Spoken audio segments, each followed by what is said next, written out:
Good morning, all. Morning. Okay, and so last time I'm going to say it now. Happy New Year to everybody. Okay, it's getting on a bit now, so you know, I don't know how far we can go into that. So, okay, we are Corey.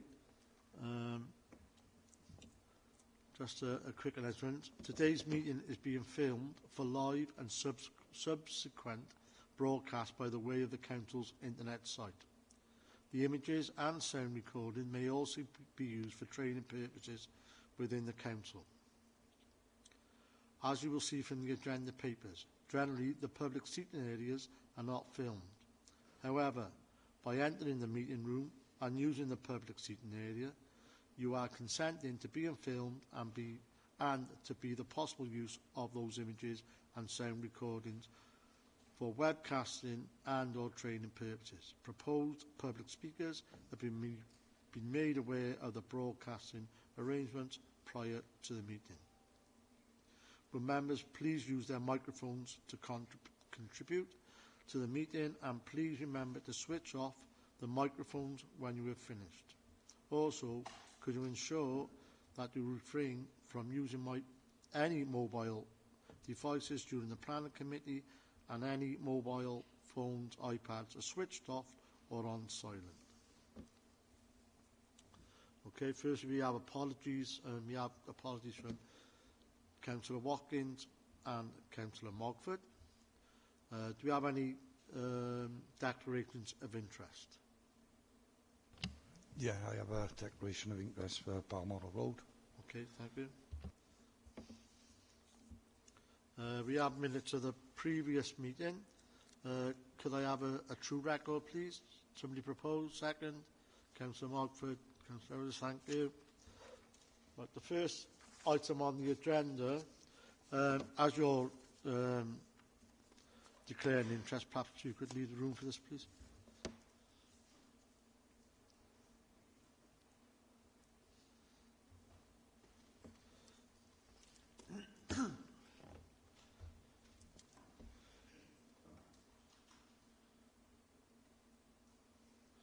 Okay, this is application number 221047, site 59 Balmoral Road.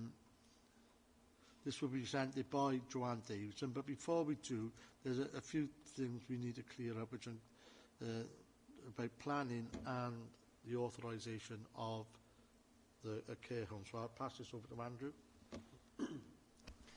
Thank you, Chair. Just to be clear on this, obviously we're considering this application as a planning application, and we're looking at the land use planning impacts of the proposal only. So we're considering the application in line with planning policy. The proposal is also regulated, we understand, by the Care Standards Institute Wales, as noted in the report. So there's two regulatory frameworks. We're considering the planning merits of the proposal on this application. Thank you, Chair. I'll hand you over to Joe. Okay, thank you, Joe. Thank you, Chair. Morning, all.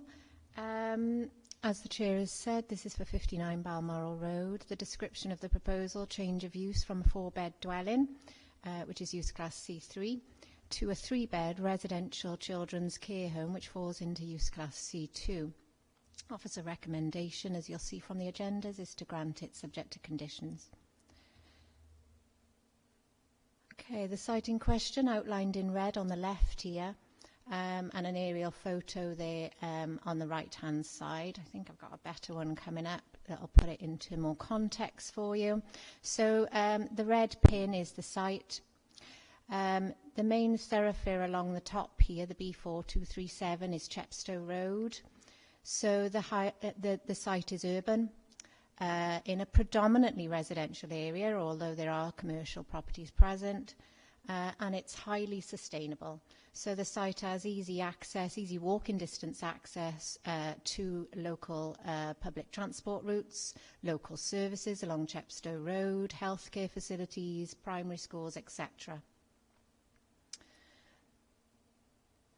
The property that we're looking at today is in that left-hand photograph, so an end of terrace residential property.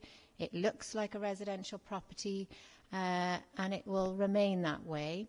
The photograph on the right is just a context shot of Balmoral Road. The existing floor plans and the proposed floor plans are here, but there isn't much really to see because externally there are no changes. Internally there are no changes, so no operational development at all associated with this change of use. So the only thing that you will potentially have noted on the first floor is the change of what would have been a box-sized bedroom to a staff room or an office for the home manager. That's it in terms of the differences between existing floor plans and proposed floor plans. So, as we said at the start, it's 3-bedroom. So the property at the moment is arguably 4-bedroom, and the proposed children's home will be 3-bed for 3-child residents. A couple more photographs here if you're not familiar with the site. So it does have the benefit of an enclosed rear garden. You can see that on the right-hand side, and a small front yard, which you can see on the left. The property is on the right of the photograph you see there, and it directly abuts an adopted highway known as Balmoral Lane. Balmoral Lane is not very well surfaced, as you can see. It is adopted according to our records, and it does lead to a commercial property right at the end of that shot, which our records appear to suggest is a carpentry firm or something like that. So it's not heavily trafficked by any means. The photograph on the right-hand side, again, is a context shot of Balmoral Road, just showing the general character, very much predominantly residential and arranged in terraced linear street form.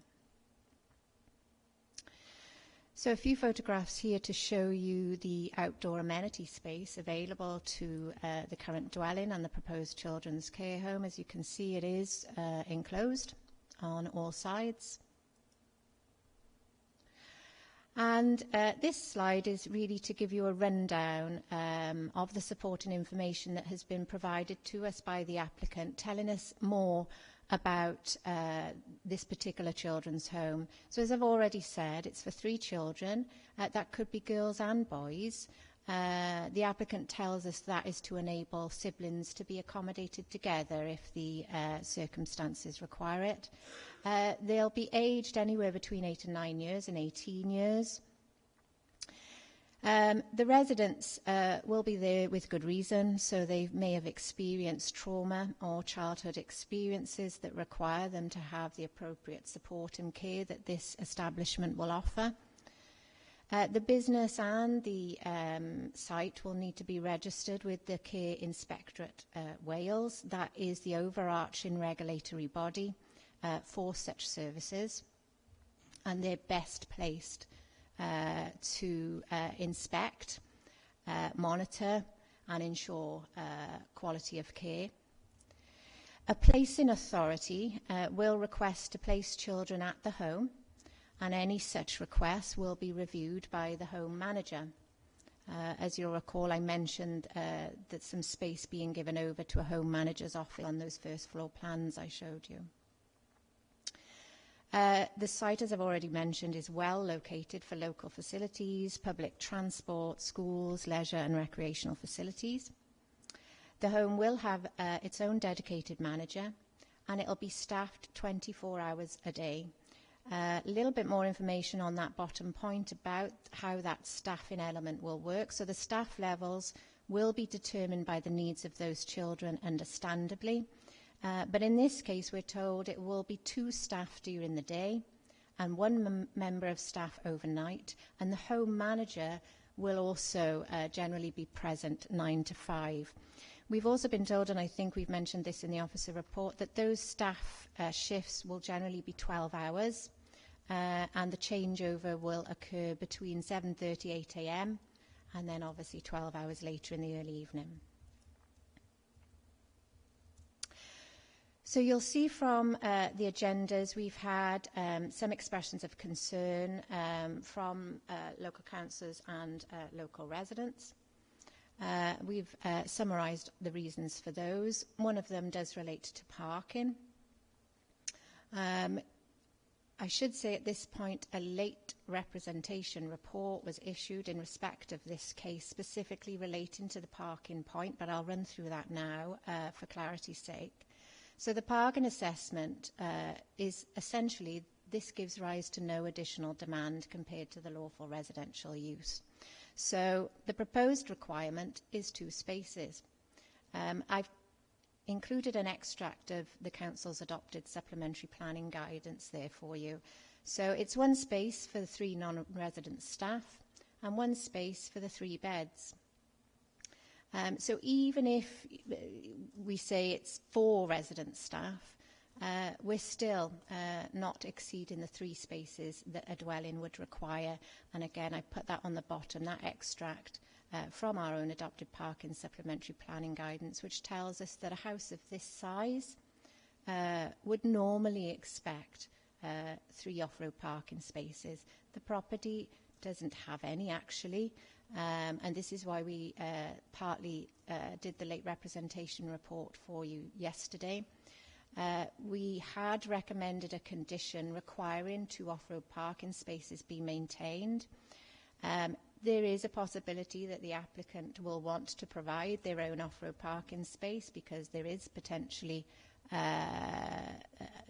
availability for that in the rear garden, but there is no requirement for us to insist on it because, as I've set out there, the parking demand for this use compared to the lawful dwelling use is less, and therefore a condition requiring it would not meet the legal test for necessity in terms of planning conditions. And so we recommend that that condition included in your agenda be disregarded. So this really is setting out our assessment against one of the key policies in the adopted local development plan that we consider to be relevant. That's policy GP2. We've discussed it in the written assessment. It's a general amenity policy in the adopted local development plan, and it has a number of criteria. There's a lot of writing on this slide, I appreciate, so I'll leave it there for a moment. But the criteria-based approach for that policy, the text in blue is our summary of assessment against those criteria and why we feel that this particular application accords with that policy. So the first criteria, you can see there will not be a significant adverse effect on local amenity. This is a small children's home. It's to be operated akin to a family home. That is in large part the point of it, offering support and care to children unable to live with family or in a family home due to potentially complex experiences that mean they are better placed apart from family, temporarily or longer term. Children will be assisted to go to school and use leisure and recreational facilities locally and further afield as part of their care, having regard to their vulnerabilities and their specific needs. Officers consider there to be no demonstrable adverse effect upon local amenity, and this criteria is met.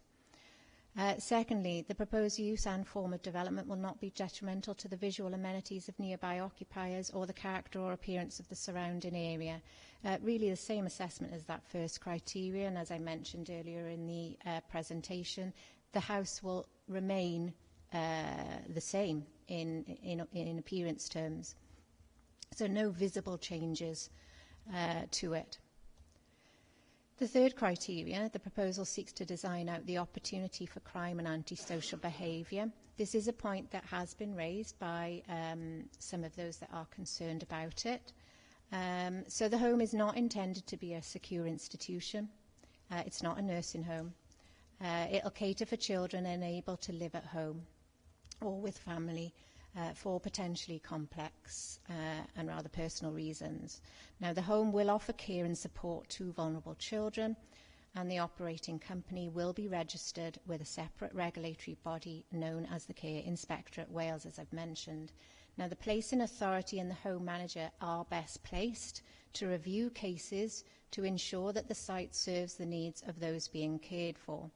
The Care Inspectorate Wales is best placed to monitor, assess and ensure the quality of such services for residents and the wider public.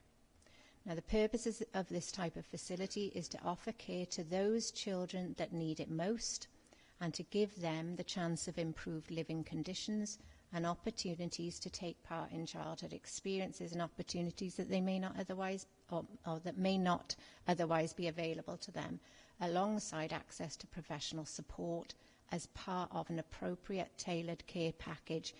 And that care package is not a planning issue. So the likelihood of them subsequently committing criminal behaviour in the neighbourhood is very limited, and officers believe that that criteria is also met. Criteria 4, the proposal promotes inclusive design, both for the built development and access within and around the development. So we've run through the sustainability credentials of the site. I suspect a lot of you are familiar with it. You can appreciate how readily accessible the services are along Chepstow Road. And we've discussed the issue of off-road parking. So that criteria is met. The final criteria, adequate amenity for future occupiers. No internal changes are proposed, so 3 bedrooms will remain 3 bedrooms for the resident children. The smallest 4th bedroom, as I say, will be used by staff and the house manager. The property, again, as I've shown you, benefits from a garden and amenities for future occupiers in exactly the same way as it would for residents of the house, and that criteria is therefore also met. So, Chair, having regard to the late representation report that we've issued, officers are of a mind to, or recommended to committee to grant, subject to conditions. You'll note that we have added a condition regarding the use, to limit it to a children's care home, because C2 is a relatively wide use class. And to also limit it to 3 resident children, having regard to the parking issues I've discussed, and the comments from the neighbours and councillors. That's it from me. Thank you, Chair. Thank you, Joanne. Before we move on to any questions, we do have a public speaker supporting this, so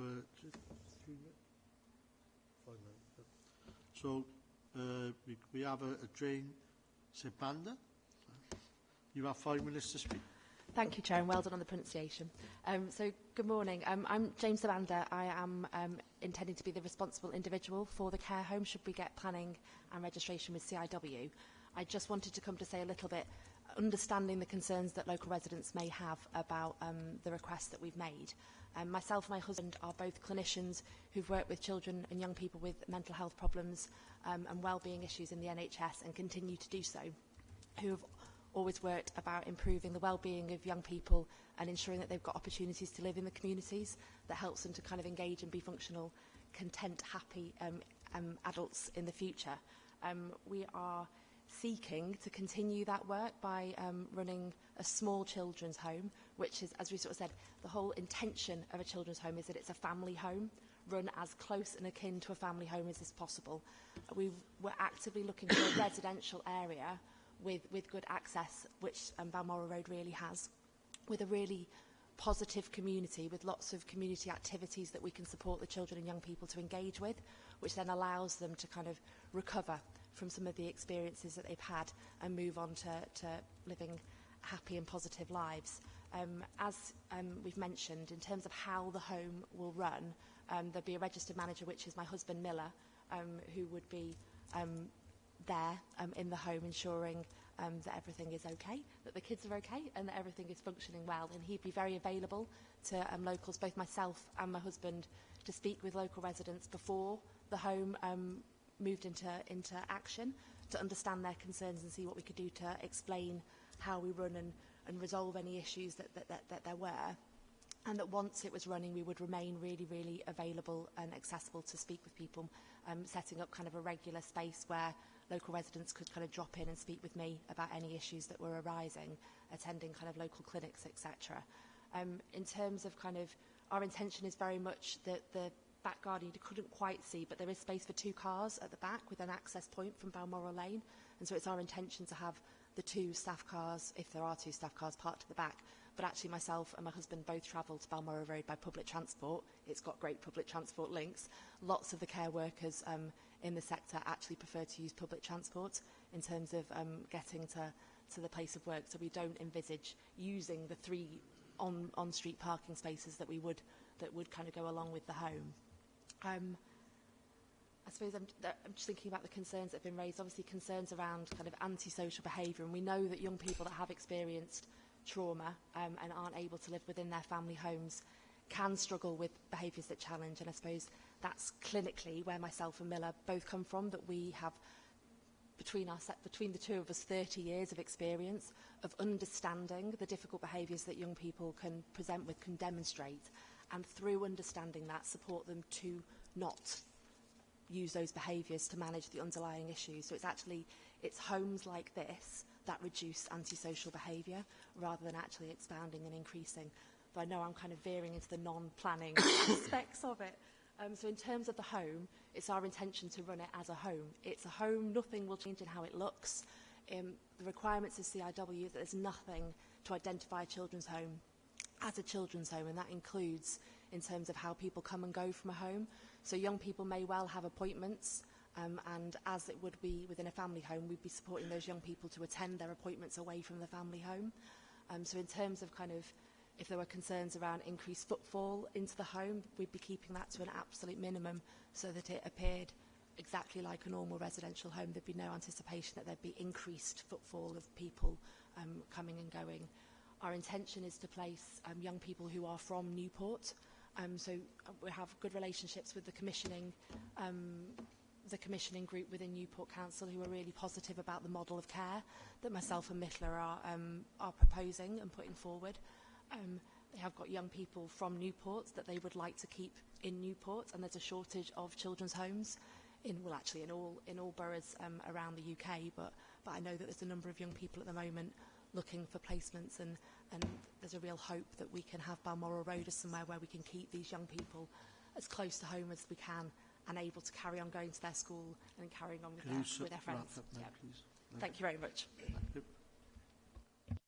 Thank you. We also have a ward representative who would like to speak. Councillor Harvey. Thanks, Chair. I've taken the time to go and speak to the residents. It's my ward, why wouldn't I? There are drug dealing problems in that street, prolific, and the concern is not the children in the home as such.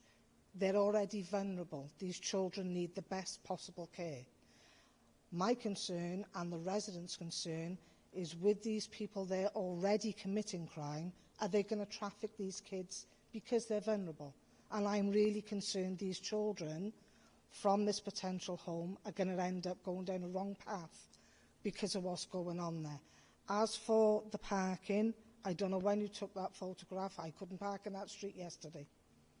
And you very rarely can park in Balmoral Road because a lot of people who use the businesses on Chepstow Road use Balmoral to park their cars. So it is quite saturated there. They are really, really concerned. There's been no information as such as to what children will be there, how long they'll be there. I mean, it states here that a manager should be there or may be there. Well, that's not really good enough if there's children with complex needs. And please don't misunderstand me. You need somewhere for these children to be taken care of. They do. But I don't feel Balmoral Road is the right place for them. And the residents are also upset that their addresses were put online and then put into the public domain by the South Wales Argus. They feel there's been a breach of the GDPR and they're really upset over it. But all in all, it's laudable what you're doing. It's amazing and the children do need this, but not in Balmoral Road, they don't. Thanks, Chair. Okay, thank you. That's the two speakers which are down to speak. Can I just confirm that everybody has had the late representation report on this? Yes? Yeah. Okay, can we move on to any questions then, please? Does anybody have any?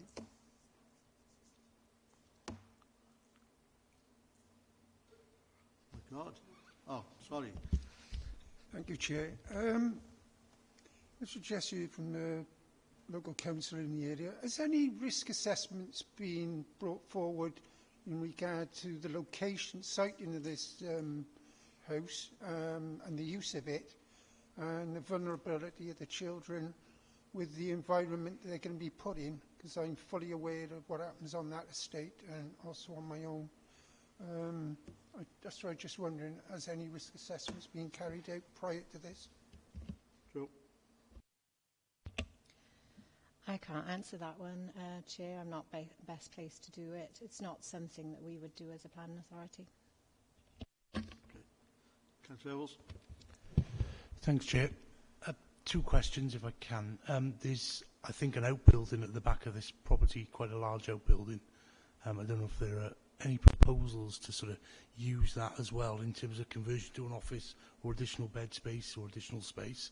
The second question is, because the lane is an adopted highway, would consent be needed then to amend the access into the property at the back in terms of parking? And would there be sufficient site and angles and everything to actually create parking spaces there? It's suggested that they could and may, but it seems that there might be an additional consent required for that. Thanks, Chair.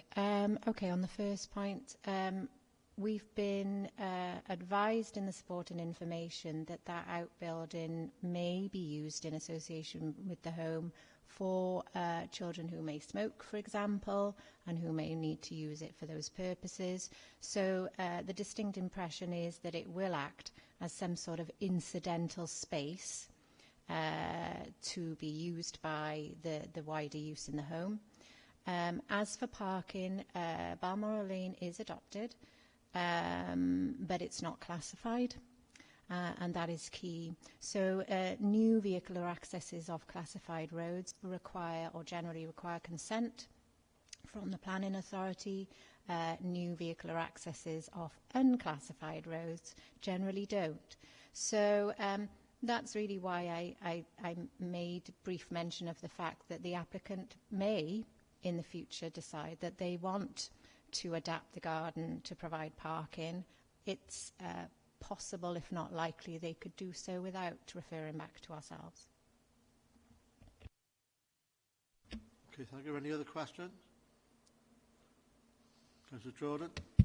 Yeah, thanks, Chair. Normally on applications, we actually find the stuff from the police as well and things like that. Wouldn't we send that to the police as well for recommendations as well of that, because they haven't put no comments in at all with the area itself, if it go in as a children's home?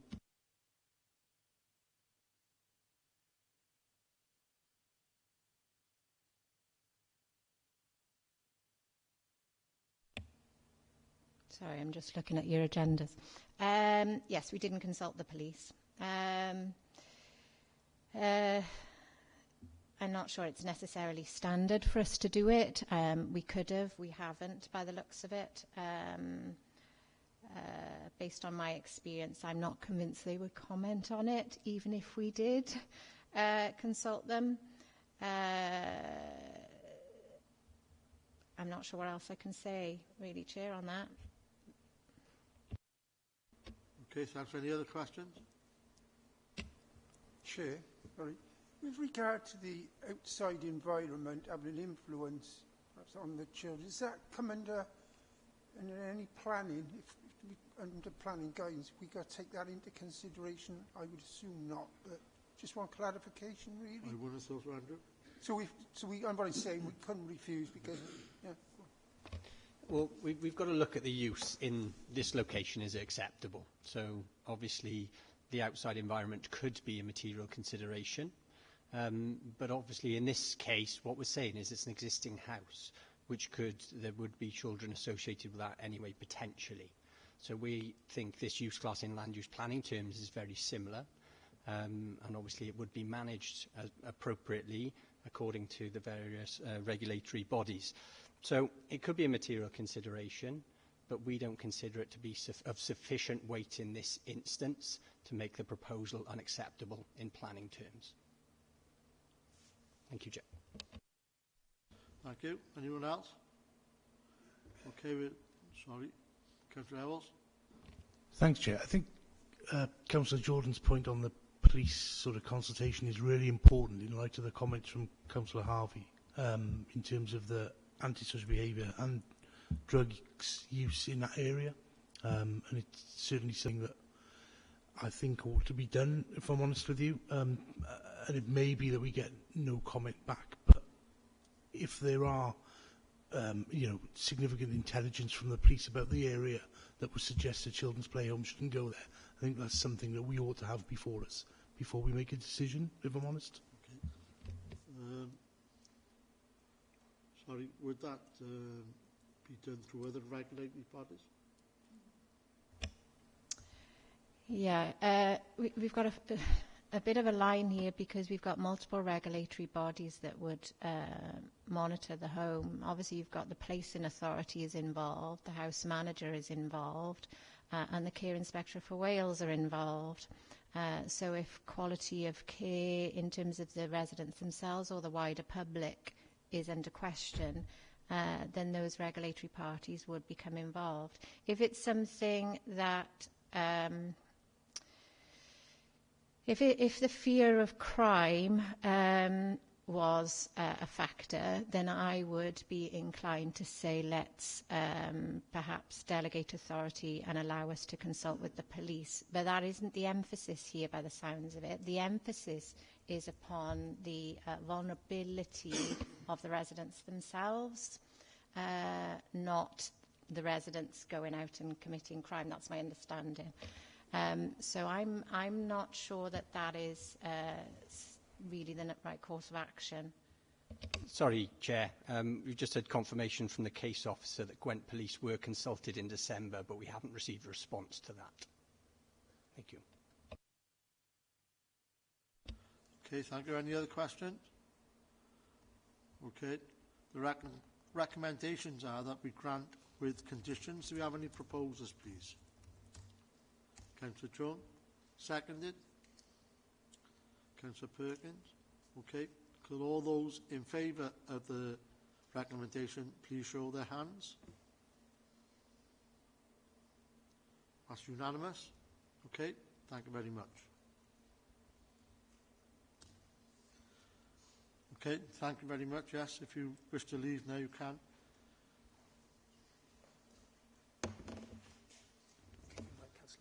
Yeah, they can in there, yeah. Push him back in, Councillor Harvey, please.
Thank you, Chair.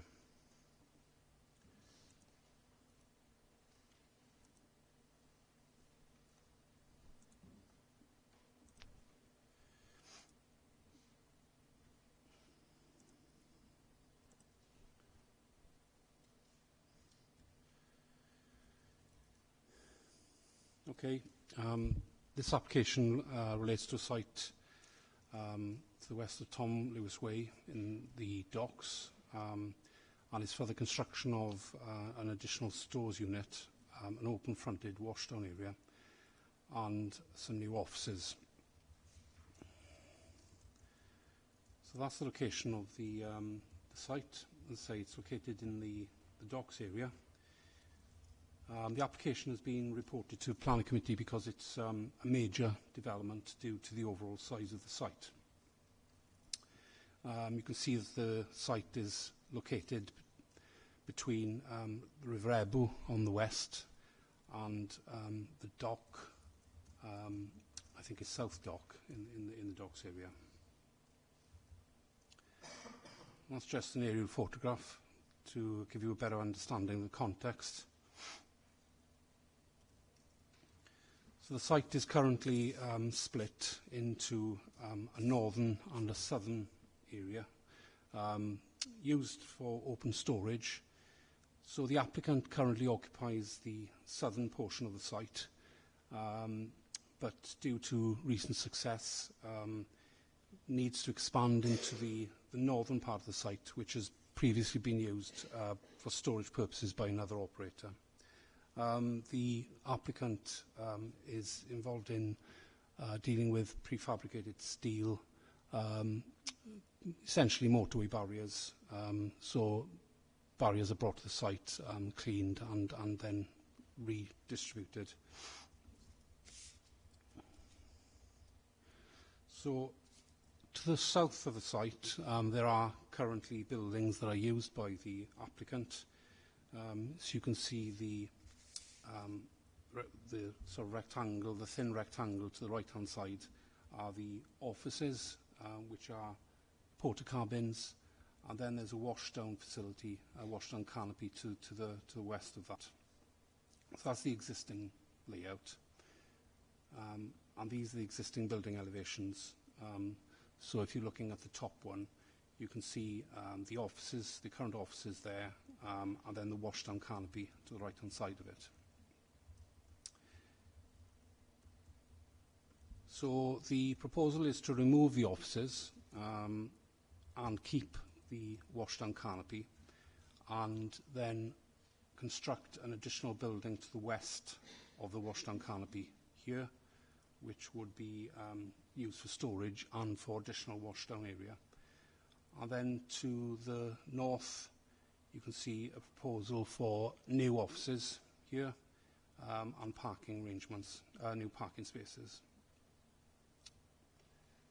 So just drilling down a little bit on that, you can see the new stores building and the washdown area here. Let's say this washdown canopy would be retained, and then this is the two-storey offices. That's just a floor layout of the new building, showing the wash bay and storage area. And then this is the elevation, so you can see to the left, if you're looking at the top image, to the left-hand side, you can see the existing washdown canopy that's staying, and then this is the new building that's been erected. A total height of 8 metres. This just shows you the floor layouts of the offices. So effectively, the ground floor would have changing rooms and offices to the first floor. And then these are elevations of the offices. So you can see the porta cabin type structures. What's also proposed is to alter the overall layout of the site. So as I mentioned earlier, the site is currently split into the southern part of the site. So this plan has been orientated, so north is pointing to the left-hand side. So the existing site is split here at the moment with a palisade fence. This would be taken down, and then that would allow the operator to use this part of the site as well. The site is currently entirely hard surfaced, So the creation of the road is effectively painting lines on concrete. And the reason for this is to try and rationalise movement within the site, so to provide guidance for lorry drivers to move and turn within the site. So this is obviously beneficial in highway safety terms.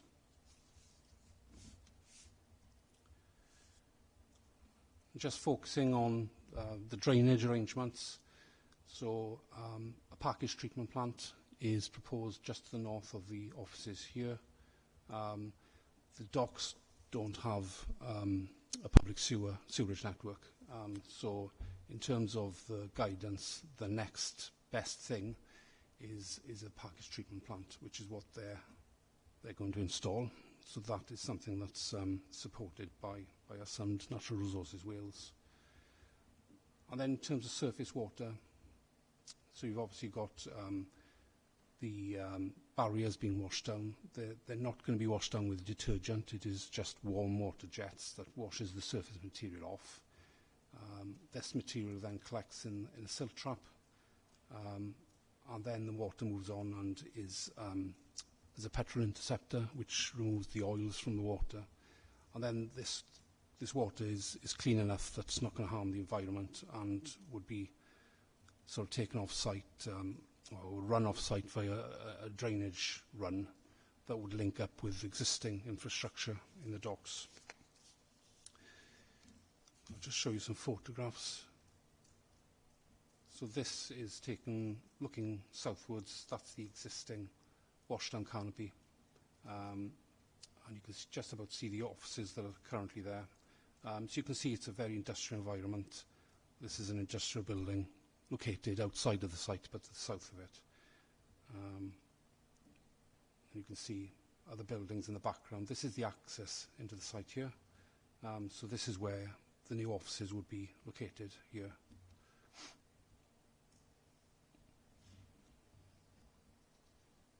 And this is looking northwards.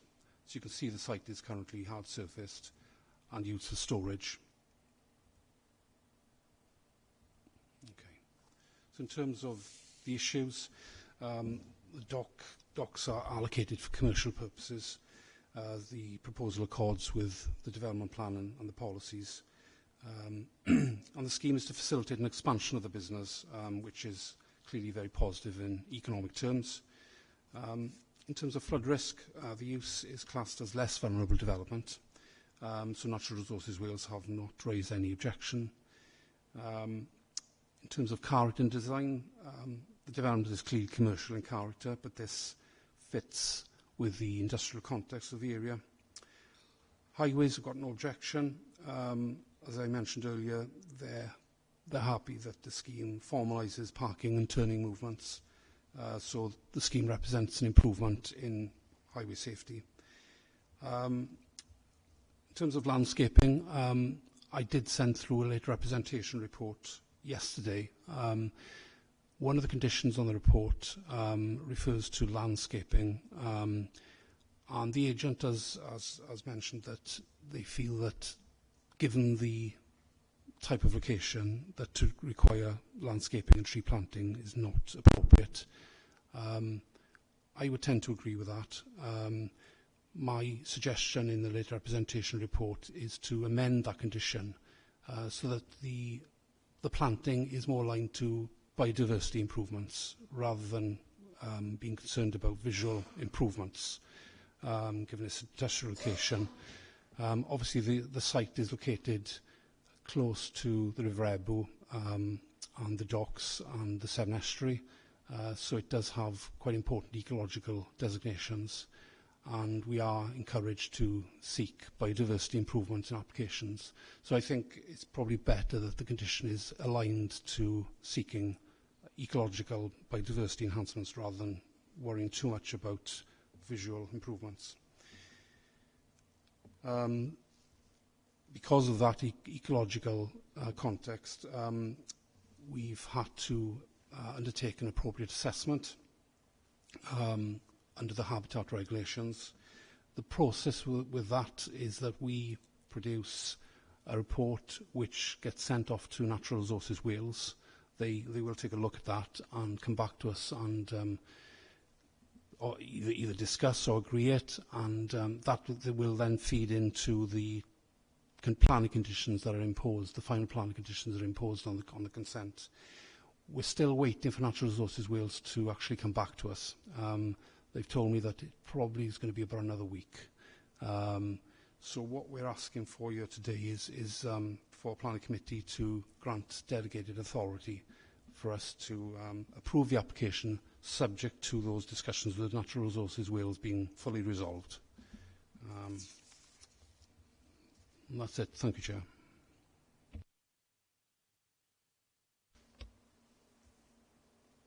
Thank you, Stephen. There are no speakers on this. Does anybody have any questions?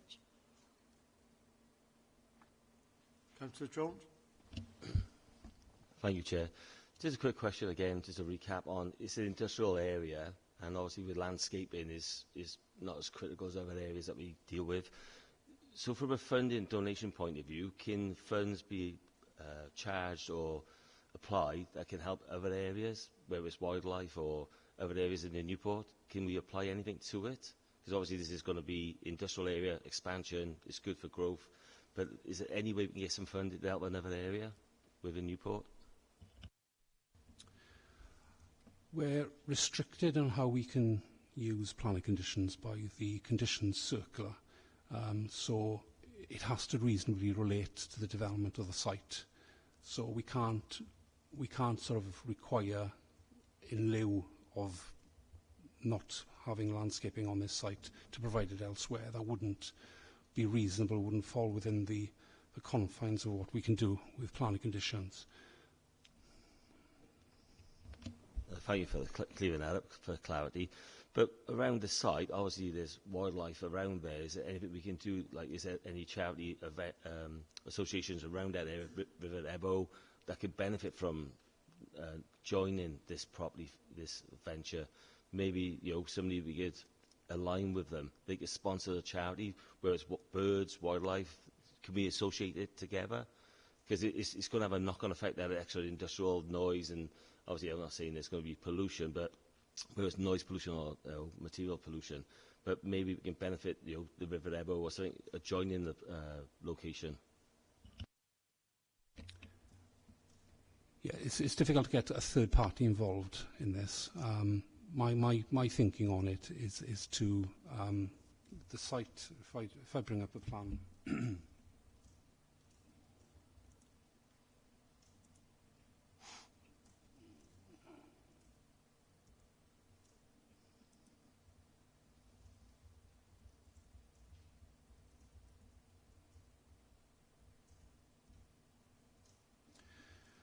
So you can see the site borders on to the River Ebbo, and you've got vegetation here.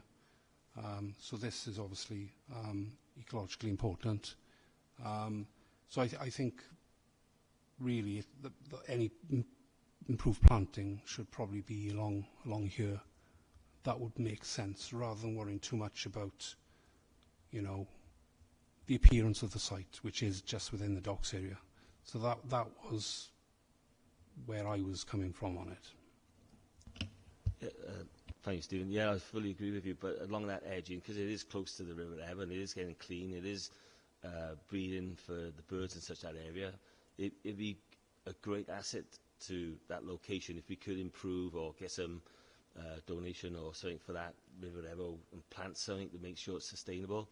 Because I know the plant itself, it is a lot of noise, it is a lot of activity there, but it's just keep the green boundary to the Ebbo a little bit green, if you know what I mean, while we're expanding. It's a good business, it's great for jobs, great for Newport, but I just think we don't want to miss the opportunity if we can benefit the landscape next door to it in some way.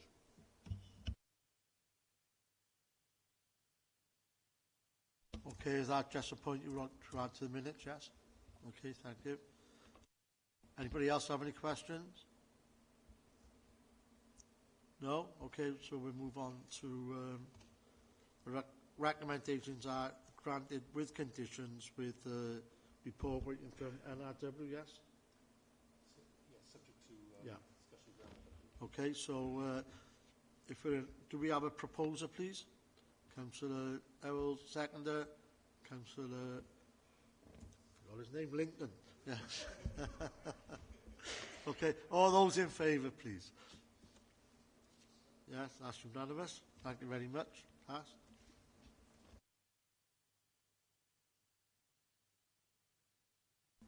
Okay, the last item, number 3 on the agenda, is application 220955, and this is Collier Street, and this will be presented by Joanne Davison.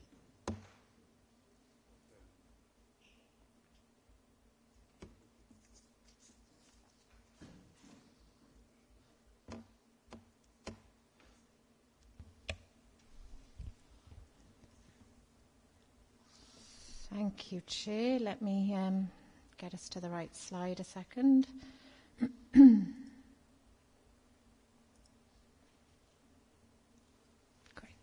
Okay. So this application relates to 1 Collier Street in the St Julian's ward. It's the property hatched in blue on that plan. Red on this plan.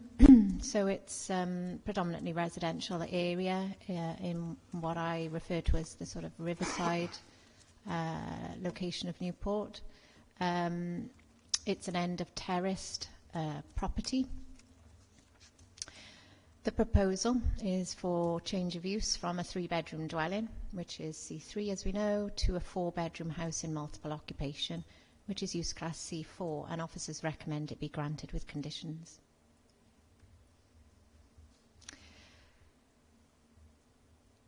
Aerial photograph again with the property under the red pin. This is just to put it into a wider context. So the roads we can see here, so the road under my cursor is Killian Road.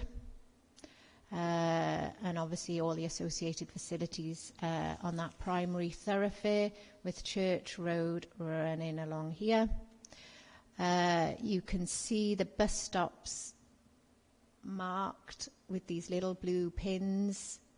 And as I say, the property is well located, level walking distance to the facilities that Killian Road offers in particular.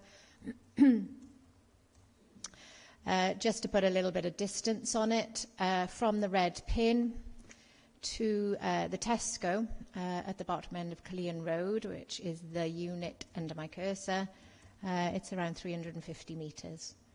So just to put some distance context on the location there, but it's urban and it's highly sustainable again.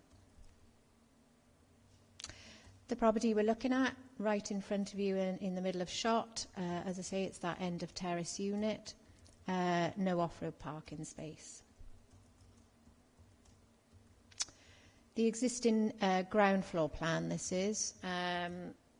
So we've got the usual living accommodation, kitchen, etc. on the ground floor. They've marked this up for storage. We know it is currently being used for storage, but obviously would have generally been some sort of living or lounge space.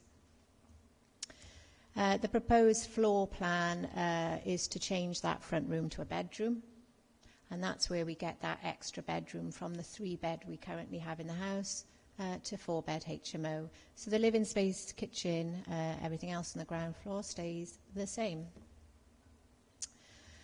The first floor plan, the existing and proposed, they don't change. They look exactly the same.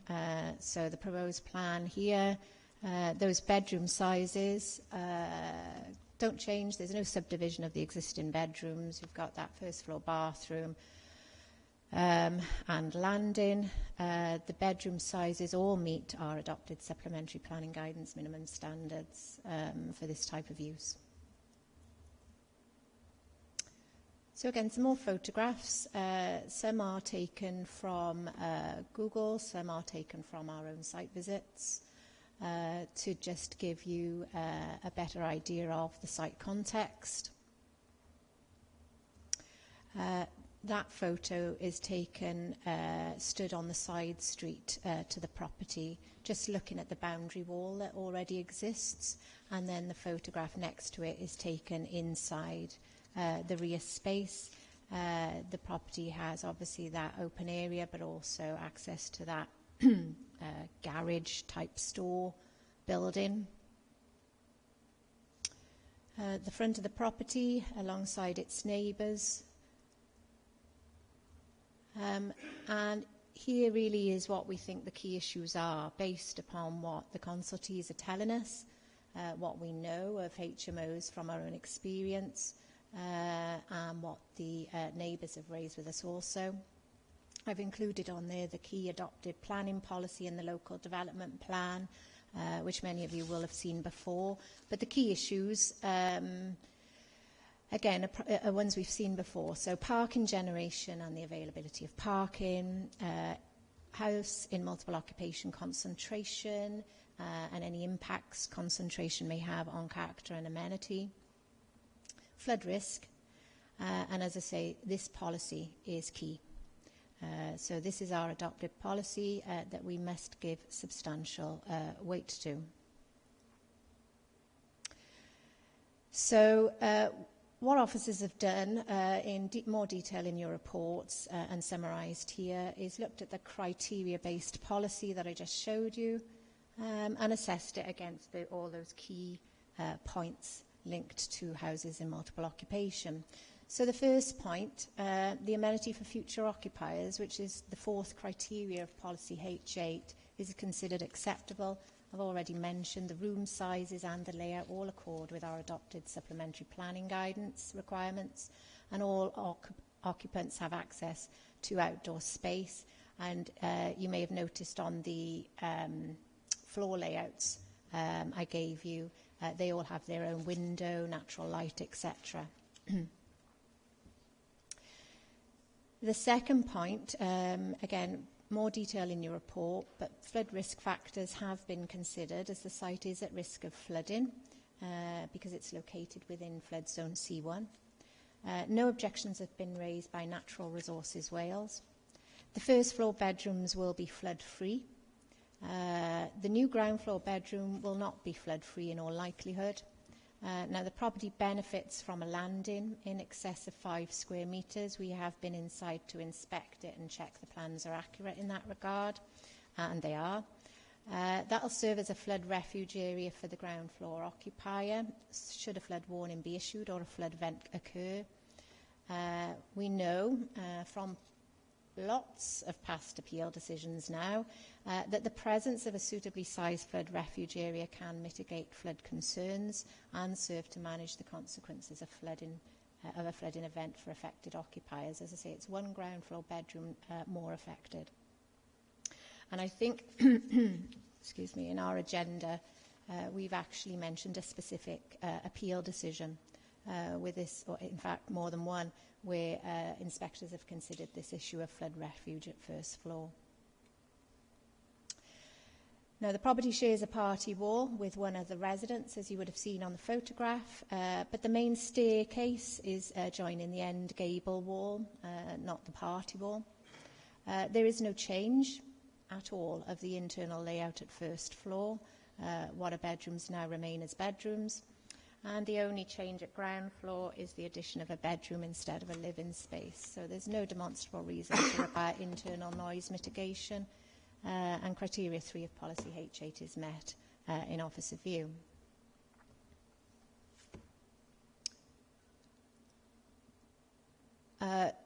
So looking at the concentration assessment, again, members will have seen this before.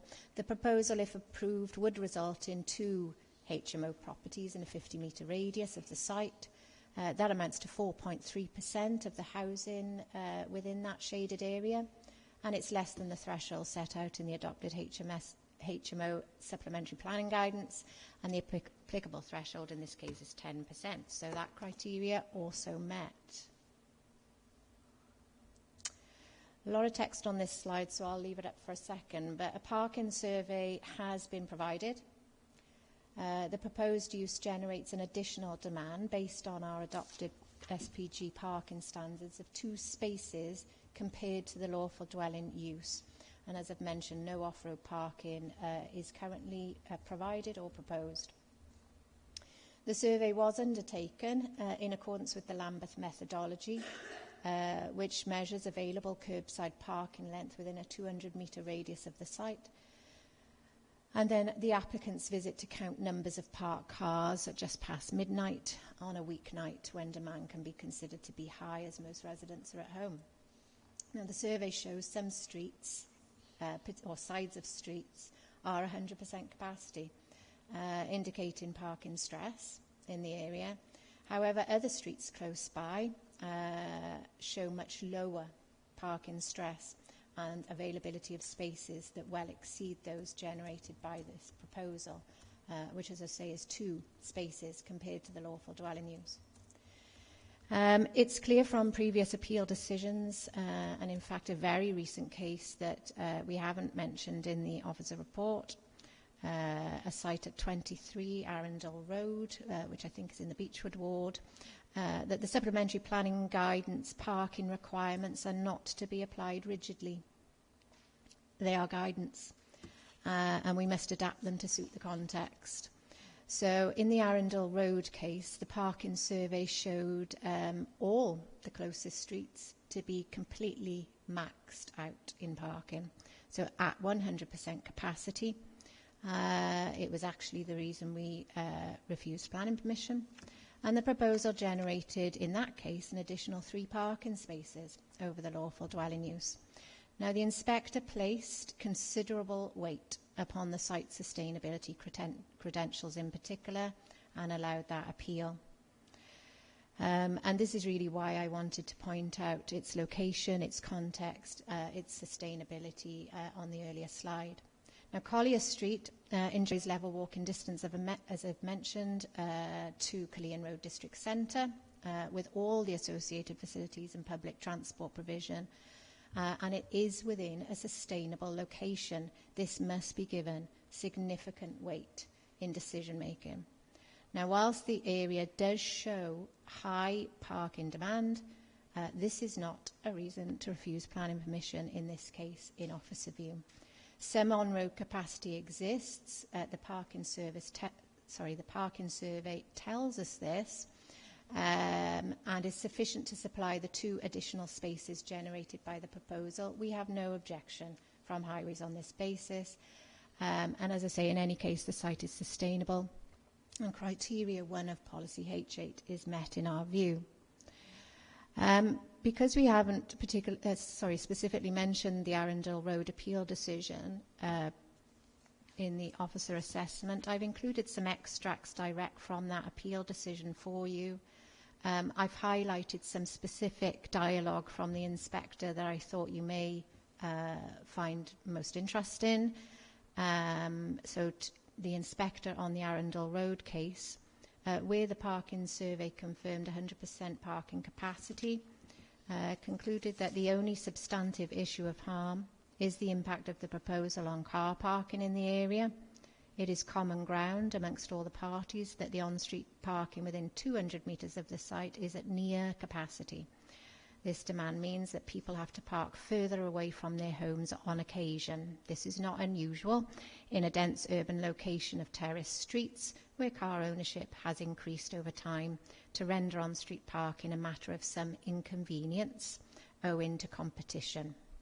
Indeed, such inconvenience may encourage some motorists to use public transport, cycle or to walk as advocated by Planning Policy Wales.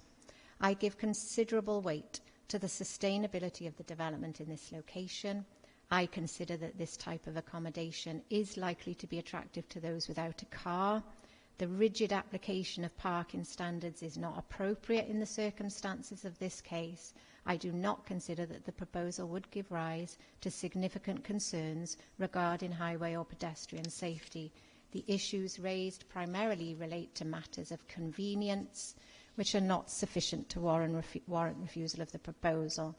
Now, that inspector and the conclusions drawn by that inspector are consistent with the conclusions drawn by other inspectors on other HMO appeals. It's not a rogue decision in that regard. So the parking survey that supports the application confirms this in table form. It confirms the assessment, the streets, the length of available curbside parking, the numbers of parking spaces taken up during the visit, and the proportion or the capacity. So you can see, hopefully, on that far right column that we do have some lengths of street side that are noted as being at capacity. And then we have others that are very much well below capacity within a 200-metre radius of the site. So we know from the survey that there is space within a 200-metre short distance of the site to accommodate the 2 additional spaces. So some photographs now, again, to show some more context. These are daytime photographs, okay, so not necessarily peak parking times. So Corelli Street on the right, that's the street that runs along the side of the application site. And you can see the sort of parking that's occurring. And again, the left-hand photo. These are all streets within close proximity to the site.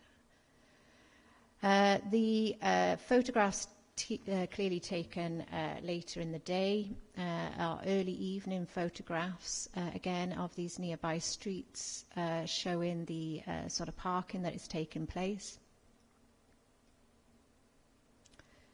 Topman there, Riverside, Collier Street on the bottom. In short, officers' own site visits appear to correlate with the survey results. So there are some areas of streets that are very heavily parked or at capacity, and that is not disputed. However, there are other streets within a short distance of the site or parts of street that are much less heavily parked and can accommodate the additional parking generated by this proposal. So taking you back to that key policy in our adopted local development plan, officers have considered all criteria and consider that all criteria are met, and therefore they recommend that the application be granted subject to the conditions set out in the report, Chair. Thank you. Thank you, Joanne. We do have somebody who wishes to speak on this before we go to any questions, and that's Ward Member and Councillor Phil Hooring.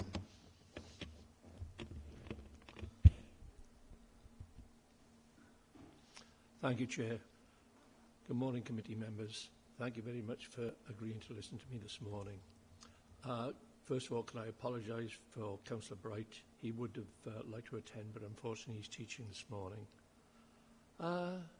This late Victorian, early Edwardian house was built for a small family. It was not built as a house suitable for 4, maybe large people knocking about without any suitable insulation between the floors, and there have been no proposals for any... Sorry, Chair. There have been no proposals for any substantial amendments to the late Victorian property. It is, and always will be, a 2 up, 2 down with a box room on the side. Agreeing to this would be setting a very dangerous precedent for the many hundreds of small houses that closely resemble this in all the inner city wards. Shaftesbury, Victoria, Stohill, obviously St Julian's. There are hundreds and hundreds of these types of family houses that are not suitable for conversion to HMOs. I quote from the special supplementary planning guidance notes, and the officers seem to dip in and out of these as they see fit. It calls for a standard of good neighbourliness. Now, are you being good neighbours by amending these houses? There are not adequate amenities for future occupiers, and I note that the planning officers suppose who the tenants may be. Every time it comes before you, HMO in St Julian's and other wards, we're told it'll be occupied by young professionals. If we had as many young professionals in St Julian's as we got rooms to cater for them, we'd probably be the richest ward in the city. The adequate noise insulation has not been provided, and it's been admitted by the officers. Now, insulation used to be particularly important in terms of noise, but it's also particularly important today in terms of greening of the properties and cutting down on the amount of heating that's needed for these properties. No car parking provision, and the officer has gone to a great deal of time to explain about the Lambeth survey, but made no reference whatsoever to these streets being used when there's either a rugby game or a football game at Rodney Parade, a large music event in the Neon, and the close proximity to Newport, with the charging for car parking pushing them out into the suburbs. No bicycle storage provision, and again this is totally contrary to the things that Newport is trying to promote in terms of greening. No waste management systems within the property, nor can there reasonably be, and this is particularly poignant at the moment where the council is out for consultation on 3 weekly bin collections. Now, do we want places where we have to store 3 weeks' worth of rubbish for 4 adults within a property? I think not. And again, the thing that's been somewhat glossed over is the flood risk assessment requirements. Now, this property will, within the next 50 years, flood. That's unquestionable as global warming takes over. We're creating a living cell at a ground floor, which again has been admitted that it will flood at some stage. So you have to ask yourselves to what depth it'll flood and what provision is being made for an early warning system. People can sign up to the Natural Resources Wales system, but there's no guarantee that they will ever get that call.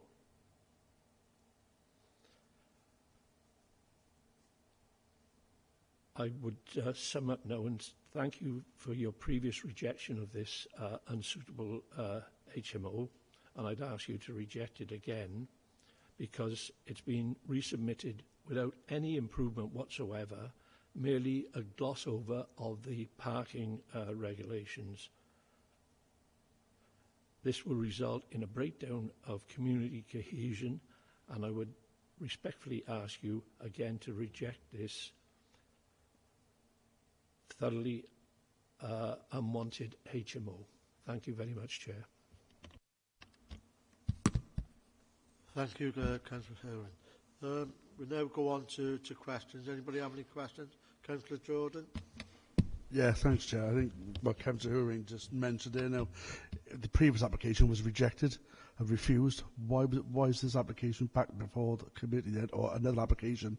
And what was it refused for in the first place? Valid question, Councillor. Yeah, there was a previous application. It was actually refused under delegated powers by officers on parking grounds. There was no parking survey supporting the application. So we had concerns about how any surplus parking would be accommodated on the street, bearing in mind all that I've said about the parking stress, and it wasn't supported by a parking survey in that case, so we refused it on that basis. However, this resubmission is supported by a parking survey, and we have no objection from Highways. Yeah, just another one as well. I'm a bit more of a clarification one else. The previous application we had on Balmoral Road was a 3-bedroom house with 3 parking spaces. Now on this SPG now for a 3-bedroom house only give me 2 parking spaces. And why is that?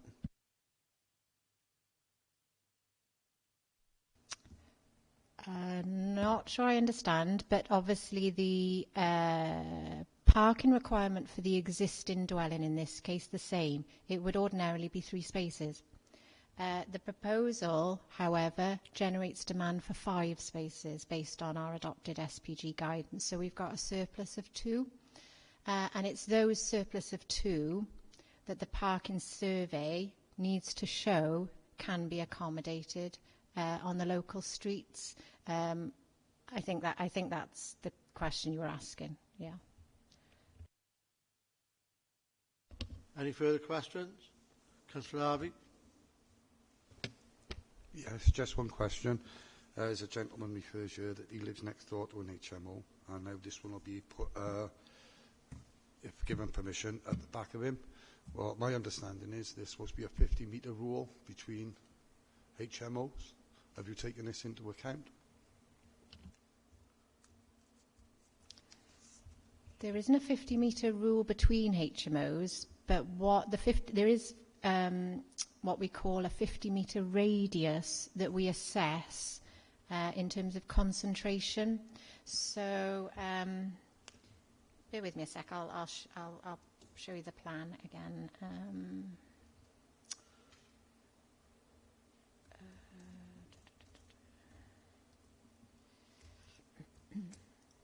I'll just share my screen again. I think it'll make it easier to explain.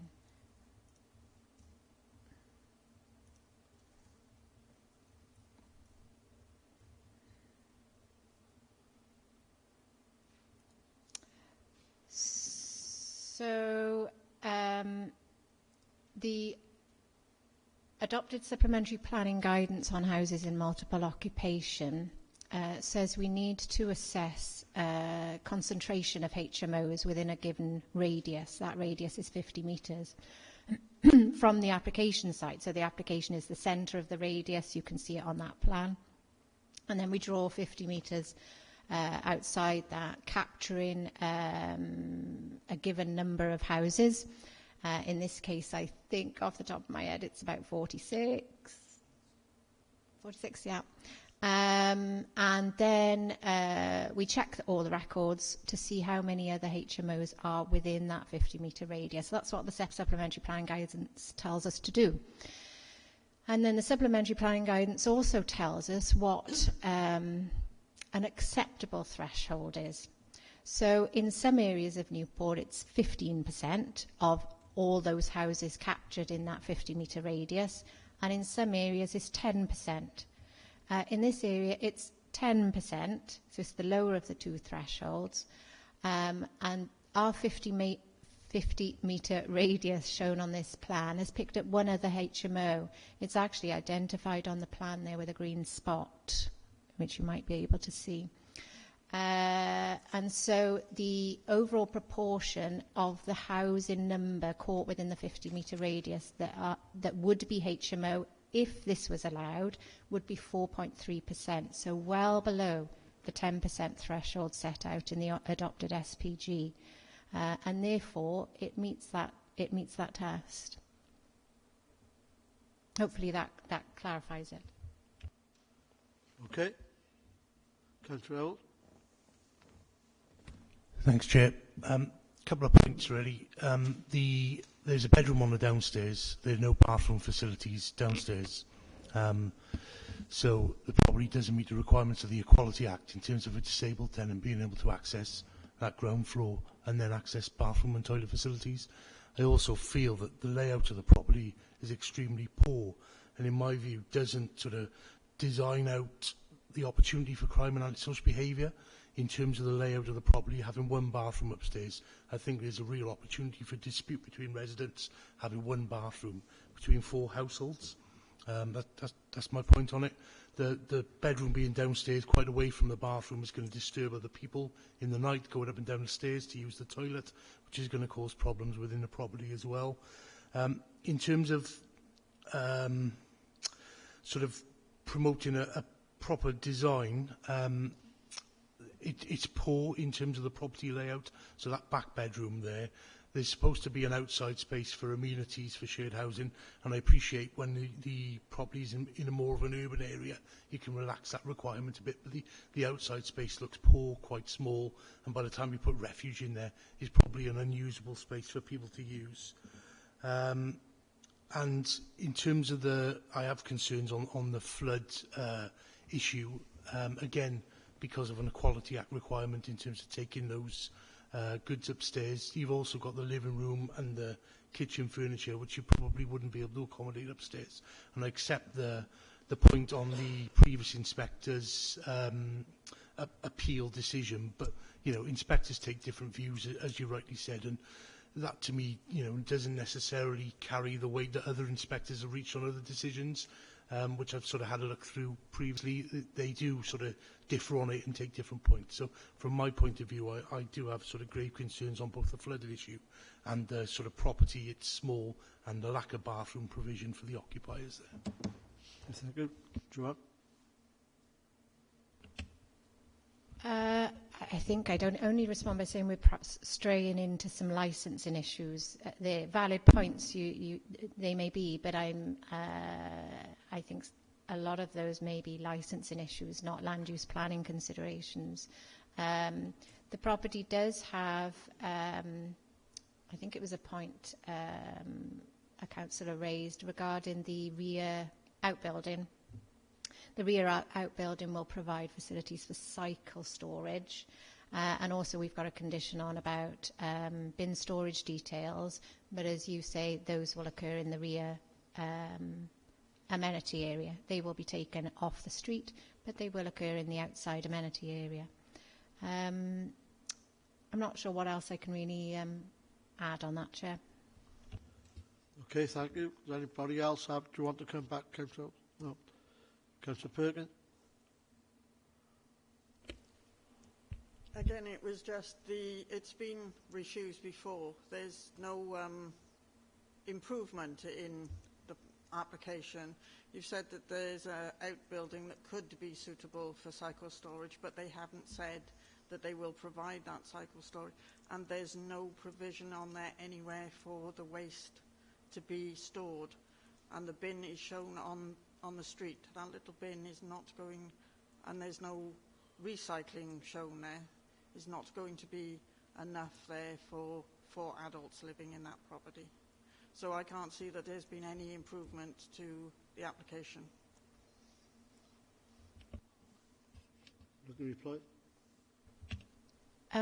All I'd say is the difference in the two applications is that supporting information on parking and the parking survey. We didn't have it first time, we have got it second time. That's the key difference.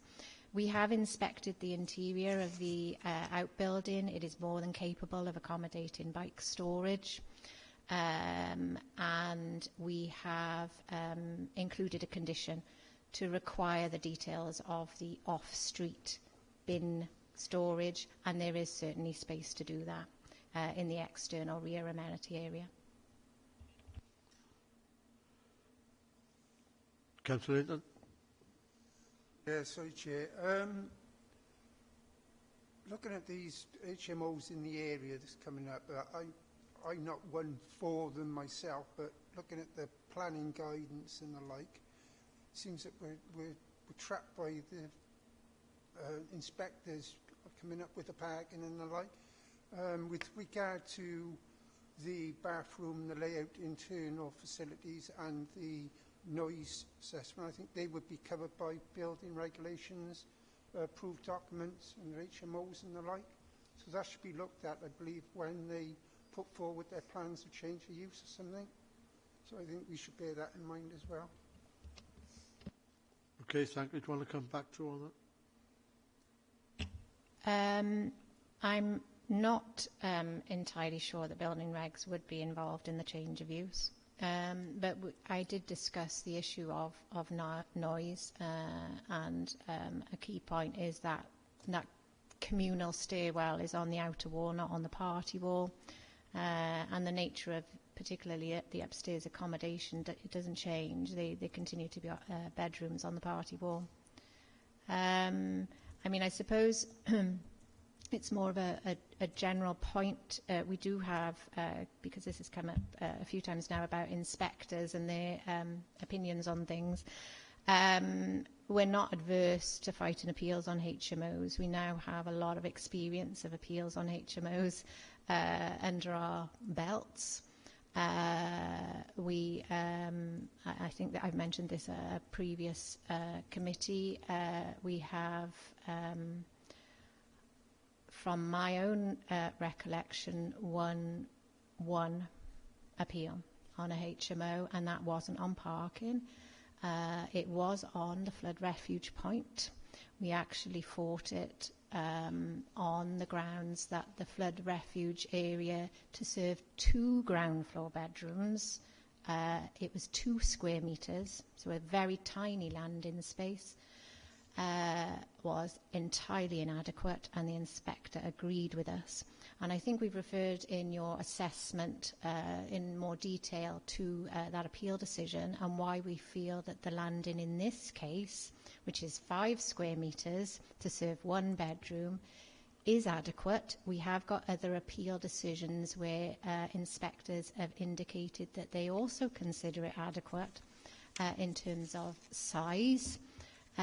Obviously, it would be a temporary situation, we would hope, and hopefully would never be required. So it is with the benefit of that knowledge, those various appeal decisions, the specific information on this case, that we make the recommendation we do to you today. Okay, thank you. Anybody else have a question? Case with Jordan? Thanks, Jay. It's just another quick one on the waste as well. You know, because the bins are so small, you've got 4, you might have 4 adults in it. Is that a reason adequate for just a one-size bin, or would there be more bins supplied if need be for a HMO? For waste purposes, HMOs are regarded as a house, but from my own experience previously on the HMO applications, they generally get a larger bin. So the standard bins, most households get about 120 litres, and they normally get 180, so slightly larger wheelie bin, but one slightly larger wheelie bin, and the usual recycling receptacles. Okay, thank you. Anybody else want to come back with a question? No? Okay then. So the recommendation is that it is granted with conditions. Do we have somebody to propose this, please? So I suppose it's a waste of time asking somebody to second it then, if I don't have a proposal. Is that? So. We need a proposal if they want to do refuse. They need to propose refusal with reasons. Okay. What we need to do now then is we have somebody to make a proposal that we refuse with reasons, please. Could somebody make a proposal?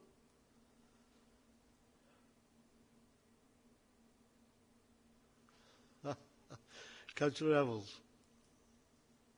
Yeah, I'd be happy to propose refusal of the application based on the reasons I stated earlier on in my sort of submissions, really. The poor layout of the property affecting the sort of future amenity of it, Equality Act reasons in terms of access to the upstairs and risk of antisocial behaviour in amongst tenants and tenant disputes, lack of amenity space in the rear garden, and not adequate space to address the flood risk.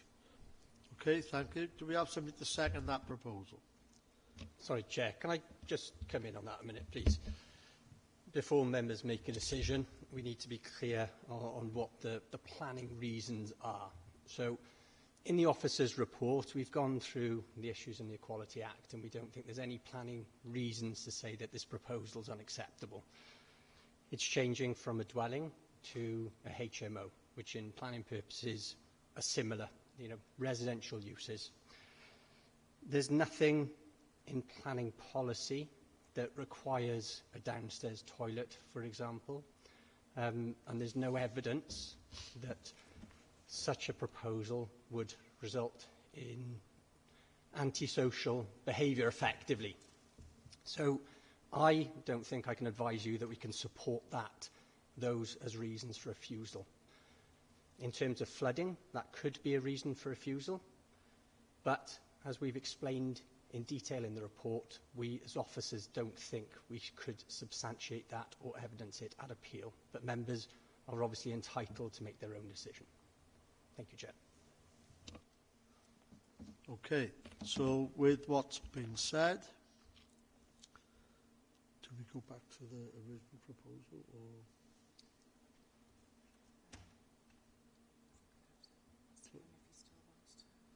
Okay, okay. With what's been said, Councillor Howells, would you like to reword your proposal, I suppose, with what the officers have said?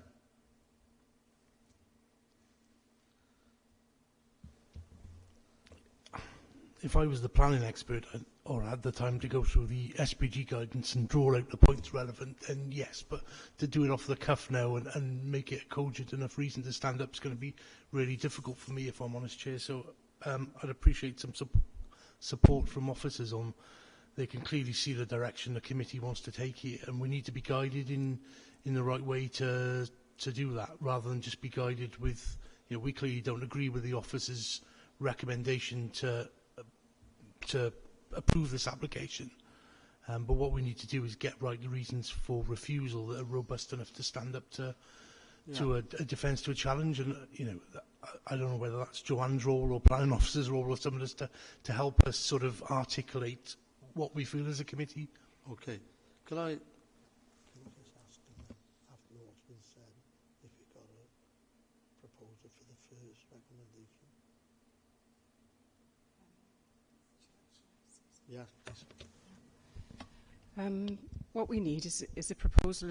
If you do want to propose it, we need planning reasons, obviously. So we need to know what you think the planning issues are, and then the precise wording can be added later. But we need to know the planning matters that you think make this proposal unacceptable.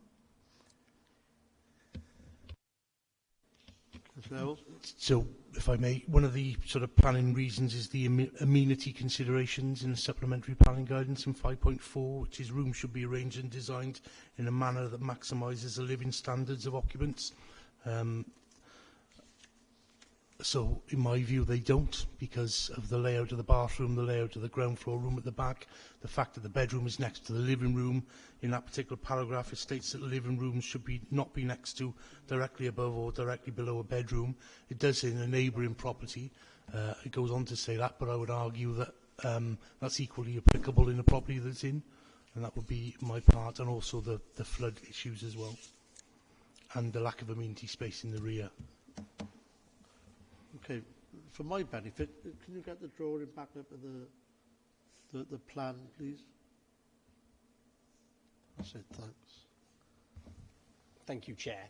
So, obviously, this is a 3-bed house at the moment. So, you'd have 3, 4, 5 people using that bathroom. What we've got, people won't necessarily be related, given the nature of the HMO, but they will be moving into that property aware of the situation if planning permission was granted, that there was 1 bedroom, and they could decide themselves whether they were happy to live in such a situation and with other residents who, they may know them, they may not. We don't know that. I can't give you any guarantees on that, but they'd be aware of the situation before moving in. The outdoor amenity space is acceptable for a dwelling, and there's no reason to believe it's unacceptable for a HMO, just because of that additional 1 resident in terms of the guidance we have. The room sizes all meet the minimum standards in terms of amenity space, so from my professional opinion is we couldn't support that as a reason for refusal. Members may disagree, but obviously we've got to be mindful of the implications of that at appeal. Appeal decisions are material considerations. As I said, you can give more or less weight to them. But at the same time, as explained by Joanne, we've had various appeals decisions on the flooding issue in particular. And we've won some of them, As I said, we fought them because we think we can evidence that there's an issue. And we've lost others. And in this case, we think this is similar to others we've lost in that there is refuge at first floor. Members may disagree, and as I said, you can rightfully say that the impact on the occupier of the ground floor would be, in a flooding event, would result in the loss of that occupant's possessions. Members may decide that, but I should remind members that we don't have any objection from NRW on this proposal. Thank you, Chair.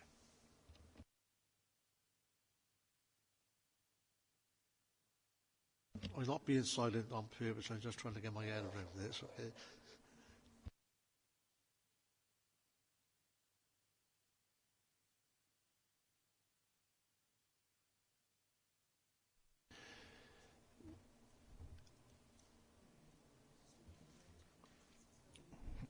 Can I take a further point, Chair?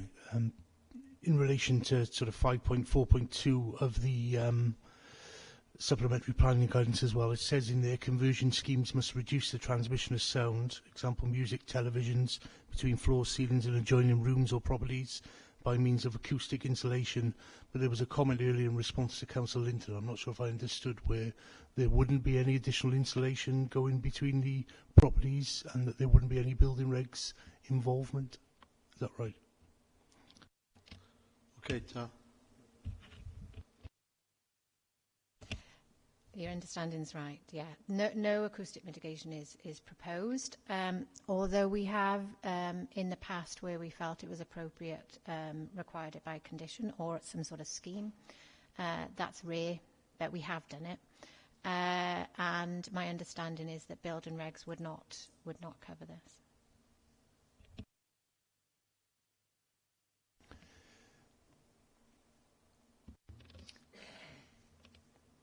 Chair, could I just remind members that if you make a decision which isn't supported by the officers, then you will need an appeal. You need to support it with your own evidence. That's part of the protocol. Councillor Linton, you want your hand up? Wouldn't fitness for human habitation be part of the same?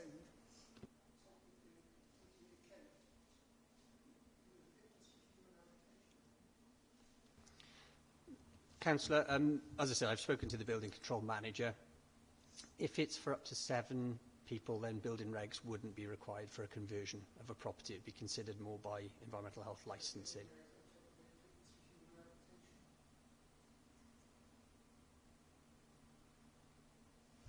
Anyone answer? Yeah, as Andrew said, I think we're straying into the licensing territory, which is regulated by the Council's environmental health team. And obviously this will require a HMO licence. Could you put your mic on, Malcolm, please? Sorry, so the environmental have an input into this as well, or are they undergoing training? Yes, we consulted the licensing team in environmental health. They actually initially raised, I think it was on the previous submission, a requirement in terms of the internal layout that they needed adapted for licensing purposes, and that has been done. So they now have no objections to raise in relation to the proposal.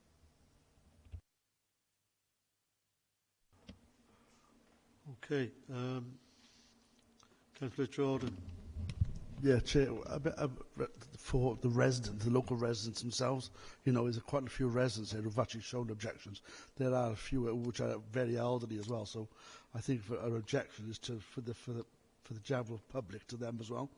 I mean, because of their situation.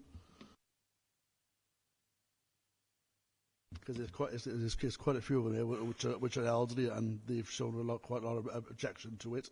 So I think for them it's a bit of a bugbear, I think, for them as well. In terms of this proposal, as you can see there, this property is an end of terrace property. It only shares one party wall with another residential property. So in terms of noise and disturbance, if members thought that acoustic insulation was required, we could attach it by condition. As officers, we don't think it is considered necessary in this instance. Members may disagree, but as I said, that will be something that we could look to overcome by condition if members thought it was required. Thank you, Chair. Councillor Ewells, I see you pull your mic back. So I'm just frustrated, really, because what I'm hearing is that, you know, essentially we can't overturn an officer recommendation here, so it's pointless having a planning committee. That's what I keep hearing back, and I'm sorry if that sounds blunt, but you know, none of us proposed this application. None of us agree that the application should proceed, and then as we're trying to articulate as non-professionals, if you like, our reasons for that, I just hear sort of arguments, well, you can't really refuse it because that's not a consideration, that's not a consideration. So it just defeats the object of us being here, really. You just as well have made the decision yourself. I'm sorry about that, sort of how I feel about it. No, I understand that, Councillor. We're here to guide you and advise you. As officers, we've provided our professional opinion on the multiple issues that have been raised. We know HMO causes issues for members, residents, and that's why we've got guidance in terms of looking at concentrations, for example, and the issues involved with them. In this case, as I said, some of the issues raised, I will be advising you, I don't think we can support that as officers. Either they're not planning reasons, or we've got no policy to support or defend them. So when it comes to appeal, we've got to have evidence that there's an issue. As I said, the one issue that I've heard from members being raised that I think could potentially, and I say potentially because, as I said, as officers, I wouldn't agree with this, would be a flooding issue. And that's the only reason for refusal I could see some support for, from a planning, a planning basis. So, after what has just been said, does anybody have a proposal with what has just been said?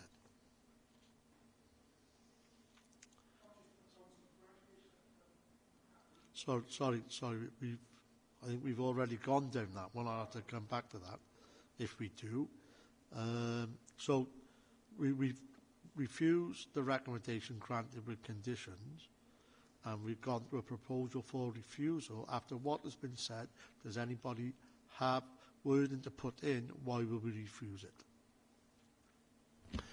I'll propose we refuse it on flood grounds, because the landing, putting each bedroom along the floor plan on the upstairs with also a bathroom there means it's impracticable because it's narrow and short. So despite it having a reasonable square meterage in terms of the length, it's too long and thin to properly store people's refuge and belongings in a way that will protect them from flood, and therefore it should be refused on those grounds. That's my proposal. Okay, is that sufficient? Yeah. Could we have anybody who'd like to second that proposal, please? Councillor Jordan. Okay. Now we go to the vote, and could we have a show of hands for those in favour of this proposal?